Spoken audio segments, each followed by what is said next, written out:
അധ്യാത്മരാമായണം അയോധ്യാകാന്ഡം. സത്യസന്ധനായ ദശരഥ മഹാരാജാവ് പുത്രനെ യുവരാജാവാക്കി കാമിനിയായ കൈകേയിയുടെ മനോരഥം എന്താണാവോ ഈശ്വര നല്ലത് വരുത്തണേ എന്ന് ചൊല്ലി കൗസല്യാദേവി വിഷാദിച്ചിരിക്കുന്ന നേരത്ത് ദേവന്മാർ എല്ലാവരും സരസ്വതീ ദേവിയോട് അപേക്ഷിച്ചു. ദേവന്മാരുടെ അപേക്ഷ മാനിച്ച് സരസ്വതീ ദേവി മന്ധരയുടെ നാവിൽ പ്രവേശിച്ച്, മന്ധരെ, രാജ്യമൊട്ടുക്ക് എന്തു കാരണം കൊണ്ടാണ് ഇങ്ങനെ അലങ്കരിച്ചിരിക്കുന്നത്? ഈ ചോദ്യം കേട്ട മന്ധര കൈകേയിയോട് പറഞ്ഞു, നാളികലോചനനായ ശ്രീരാമന് നാളെ അഭിഷേകമുണ്ടെന്ന് തീർച്ചയാണ്.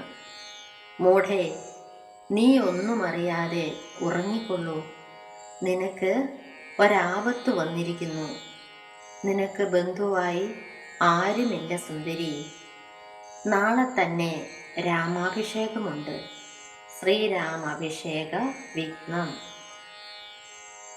സത്യസന്ധൻ നൃപവീരൻ ദശരഥൻ പുത്രാഭിഷേകം കഴിച്ചിടുമെന്നുമേ കൈകേയപുത്രി വശഗതനാകയാൽ ആകുലമുള്ളിൽ വളരുന്നിതേറ്റവും.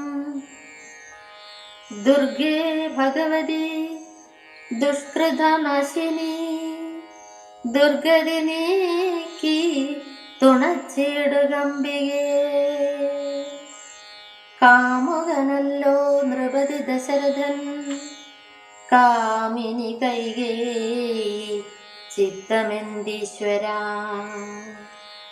നല്ലവണ്ണം വരുത്തേണ എന്നിങ്ങനെ ചൊല്ലി വിഷാദിച്ചിരിക്കുന്നതു നേരം വാനവരെല്ലാരും ഒത്തു നിരൂപിച്ചു. വാണീ ഭഗവതി തന്നോടപേക്ഷിച്ചു.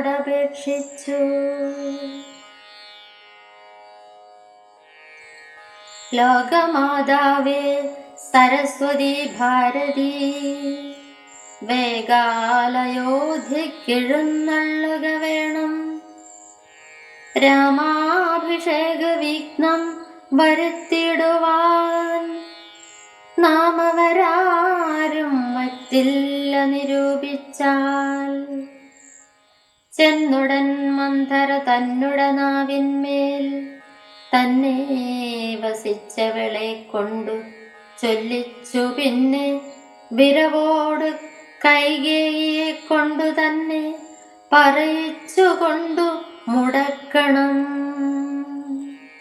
പിന്നെ ഇങ്ങോട്ടെഴുന്നള്ളാം മടിക്കരുതേ എന്നമരന്മാർ പറഞ്ഞോരാനന്തരം.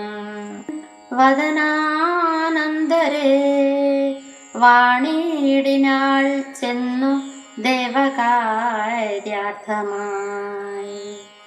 അപ്പോൾ തിവക്രയാം കുബജയും മാനസേ കൽപ്പിച്ചുറച്ചുടൻ പ്രാസാദമേറിനാൾ.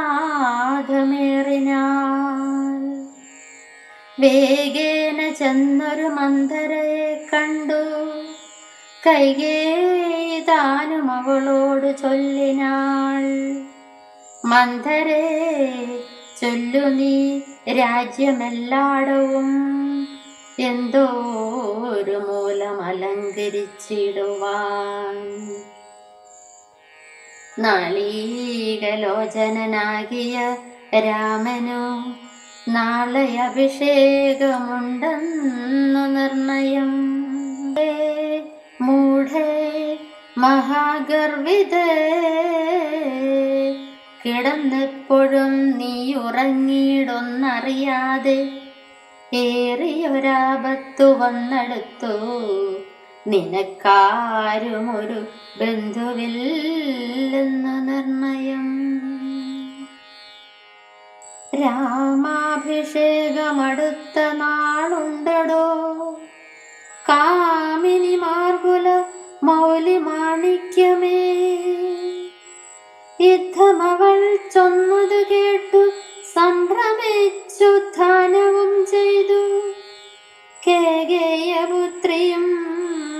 ചിത്രമായൊരു ചാമീകരനോപുരം